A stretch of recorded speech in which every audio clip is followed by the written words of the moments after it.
Très chers Sénégalais du Sénégal comme de la diaspora, c'est votre compatriote. Veuillez m'excuser. Mohamed Nouroussal qui a le plaisir de vous retrouver afin d'échanger sur le cas critique du Sénégal, de l'économie sociale, l'économie sénégalaise. Comme vous le savez, notre Premier ministre s'est rendu récemment, très récemment en Turquie pour supplier les autorités turques afin qu'elles puissent prêter de l'argent au Sénégal parce que la situation économique, la situation financière au Sénégal est terrible. Ça, on le savait déjà. On l'a dénoncé ici à plusieurs reprises depuis des années. Depuis le régime de Macky Sall, on dénonçait cela. Encore que sous le régime de Macky Sall, ce qu'ils ont emprunté, c'est Macky Sall en 12 ans. C'est l'équivalent de ce que ces gens-là ont emprunté en moins de 2 ans. 12 égale 2. Autrement dit, ces gars-là, ce qu'ils ont emprunté en 12 ans, c'est ce que ces gens-là ont emprunté en 2 ans. Et malgré tout, ils estiment que ce n'est pas suffisant. Il leur faut encore davantage d'argent pour ce qui reste encore de l'année. Mais c'est terrible. On en est au mois d'août. On est le 15 août aujourd'hui. C'est terrible. Cela seulement suffit comme bilan pour dresser le bilan de ces gens-là qui sont au pouvoir. En 2 ans, ils empruntent l'équivalent de ce que les autres ont emprunté en 12 ans. Cela suffit comme bilan. On n'a pas besoin d'autres chiffres, etc. Cela montre que ces gens-là, l'état d'insouciance que ces gens ont par rapport à l'économie sénégalaise. Encore qu'on aurait pu comprendre qu'ils auraient emprunté de tels montants. On ne peut même pas comprendre ça. Dans aucune situation, on ne peut comprendre qu'en 2 ans, les gens empruntent ce que les autres ont emprunté en 12 ans. Encore que ce que les autres ont emprunté en 12 ans, ça fait dans les 12 000 milliards. Pratiquement quelque chose qui est dans les 80% du PIB du Sénégal. Que ces gens-là empruntent cela encore en 2 ans. En moins de 2 ans. C'est pas normal, c'est inadmissible. Et même s'ils avaient, et les gens disent qu'ils ne voient pas la couleur de cet argent. Il est heureux que des économistes commencent à dédier leur langue, à montrer qu'ils ont un peu de... que ce qui se passe ici au Sénégal les intéresse un peu. Parce que les gens se disent, mais et l'argent qu'ils ont emprunté, où est-il passé? Où est-ce qu'ils ont mis ça? Les gens ne voient pas la couleur de cet argent. Est-ce qu'ils ont construit des hôpitaux avec? Nullement. Est-ce qu'ils ont construit des écoles avec? On n'a pas vu. Nullement. Des lycées avec? Nullement. Des routes avec? Nullement. Qu'est-ce qu'ils ont fait avec? Les gens se posent la question. Où est passé cet argent?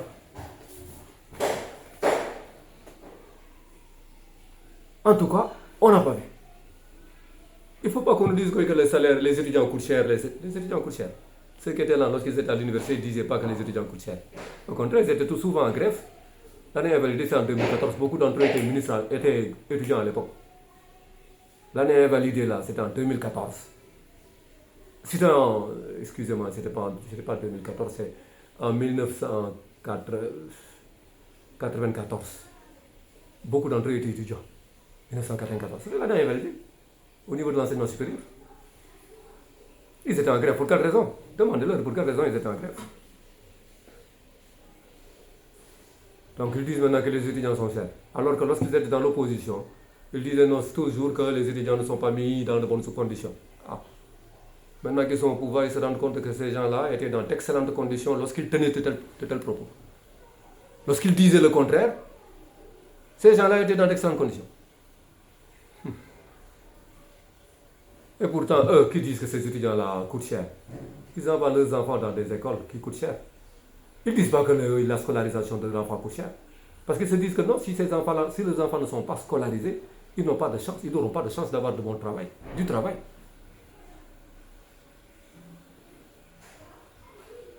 Ils ne disent pas qu'ils coûtent cher, qu'eux-mêmes coûtent cher lorsqu'ils ont des avions, des voitures qui coûtent dans les 40, dans les 60 millions, 100 millions de francs CFA. Ils ne disent pas qu'ils coûtent cher. Eux, les ministres, Ils disent pas qu'ils coûtent cher lorsqu'ils ont des portables extrêmement chers. Et ils disent pas qu'ils coûtent cher lorsqu'ils ont leur liaison comme le truc téléphonique là qui fait dans les 500 000 francs par mois. Non, ils disent pas qu'ils coûtent cher. Mais l'enfer, c'est les autres, c'est des autres. Comme disait Jean-Paul Sartre. L'enfer, c'est les autres qui coûtent cher. Les pauvres là, pauvrissimes Sénégalais, dont les enfants ont eu la chance d'aller à l'université, qui coûtent cher.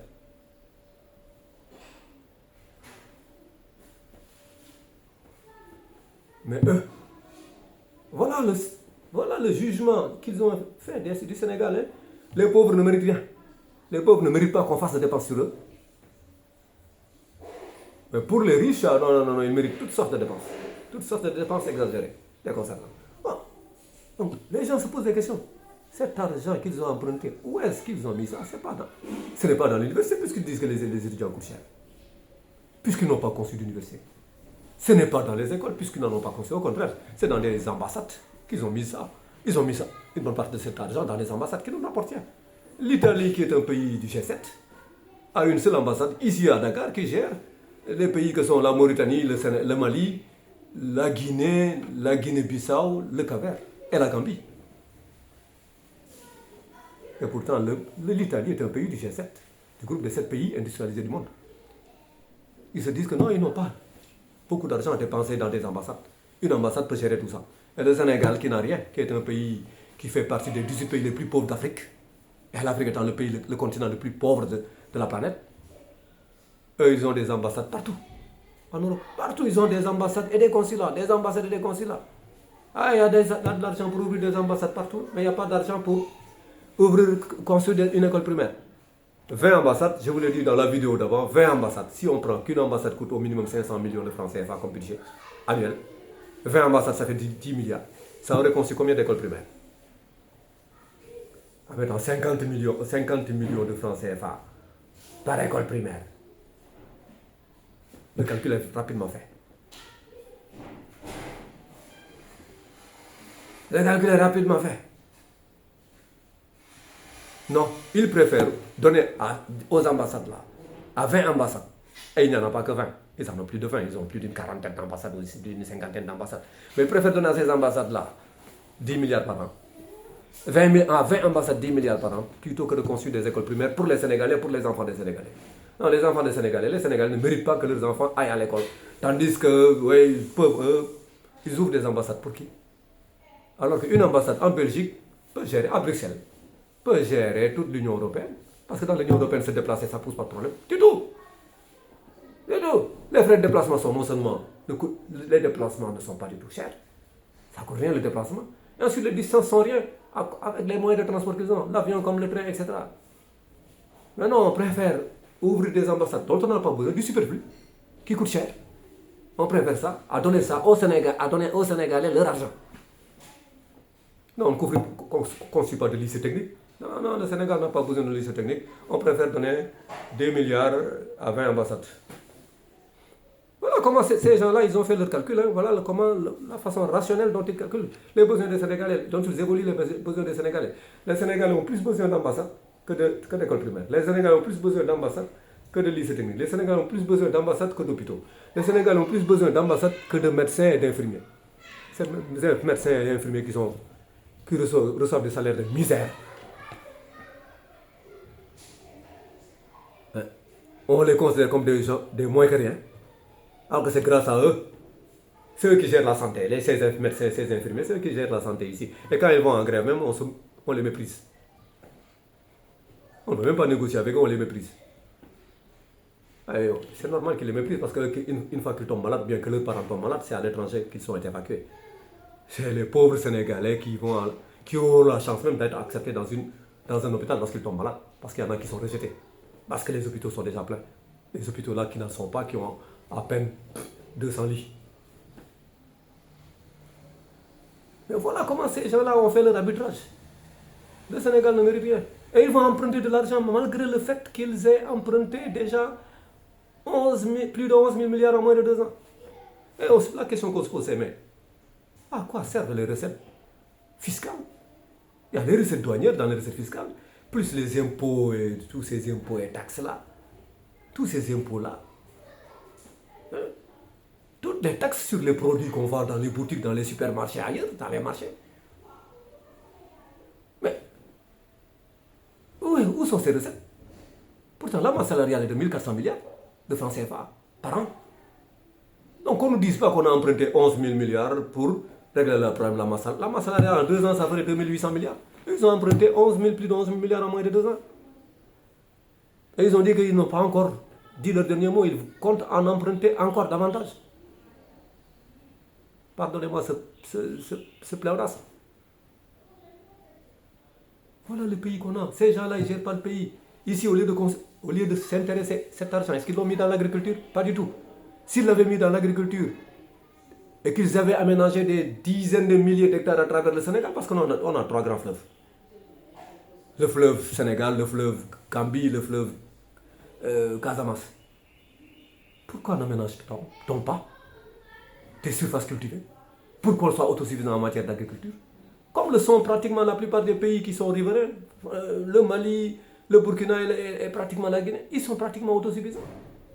Nous, on ne veut pas être autosuffisants. Et pourquoi? Parce qu'on n'est pas des êtres humains, on n'a pas d'intelligence. Ce qui a fait l'homme, c'est la révolution agricole qui a fait l'homme. On ne veut pas cultiver. Donc ça veut dire qu'on n'est pas des êtres humains. On n'est pas encore des êtres humains. Pourquoi on ne cultive pas de riz? On importe chaque année, l'importation de riz, ça nous fait aussi autant que la masse, 700 milliards de francs CFA par an. L'importation de riz. Alors qu'on a 3 grands fleuves, on refuse de cultiver le riz. Le pouvoir refuse d'aménager les vallées pour qu'on soit autosuffisant en riz. Pendant que les Guinéens, les Maliens, les Burkinabés, ils cultivent. Non, on refuse de développer l'élevage ici. Ah non, on n'a pas besoin d'élevage. Non, on peut importer. On peut importer alors qu'on n'a pas d'argent. Avec quoi importer maintenant? Le problème est là, se pose. Avec quoi importer si on n'a même pas d'argent?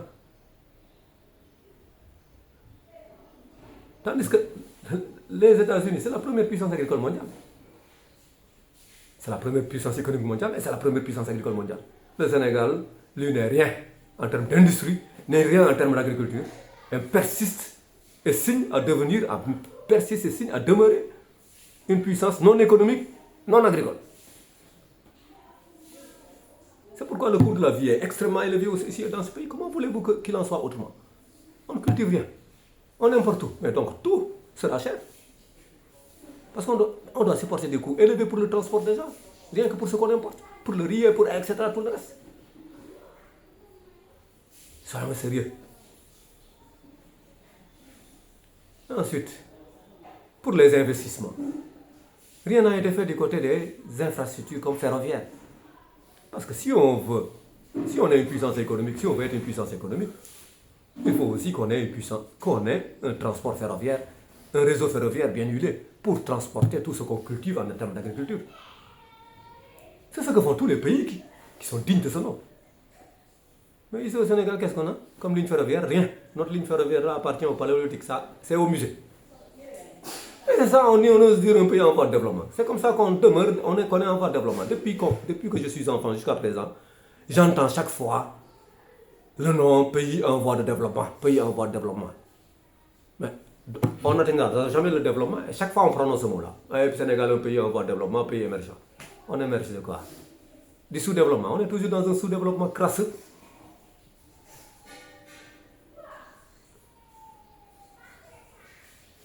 Très chers Sénégalais, le Sénégal comme de la diaspora, nous devons exiger à ce que le Sénégal soit géré autrement. Sinon, on va vers la catastrophe. On est déjà dans la catastrophe. Parce que ce qui se vit ici, c'est l'indigence profonde, la plus profonde qui soit. Les gens ne mangent pas à leur faim. C'est la famine, c'est déjà installé dans notre pays. Depuis fort longtemps. Les gens refusent de le dire, de le reconnaître. Il n'y a rien à le reconnaître. Autant se dire la vérité plutôt que de se dire des contre-vérités. On est dans la famine, le Sénégal est dans la famine. C'est pourquoi l'espérance de vie a chuté terriblement. Etc., etc. On n'a pas d'école. On n'a rien. Et on ose dire pays. Pays de quoi? Aucun pays à travers la planète. C'est pourquoi on va voir la Turquie. La Turquie qui n'est même pas un pays qui se respecte économiquement. Quand on parle de puissance économique, la Turquie n'en fait pas partie. La Turquie tire du subside en vendant des légumes à la Russie. Et en restant un hub pour le transport du pétrole et du gaz de la Russie vers certains pays de l'Est, de l'Europe orientale. C'est ça, la Turquie, c'est pas une puissance industrielle, c'est pas une puissance, c'est ça.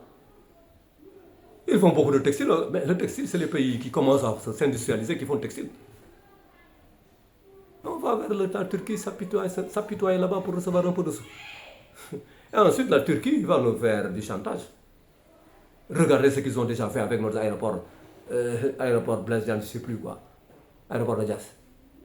L'aéroport qui était presque fini, ils ont mis un peu d'argent pour tout contrôler pendant 30 ans. Pays qui veut être émergent, pays qui voulait être émergent, il faut changer de cap.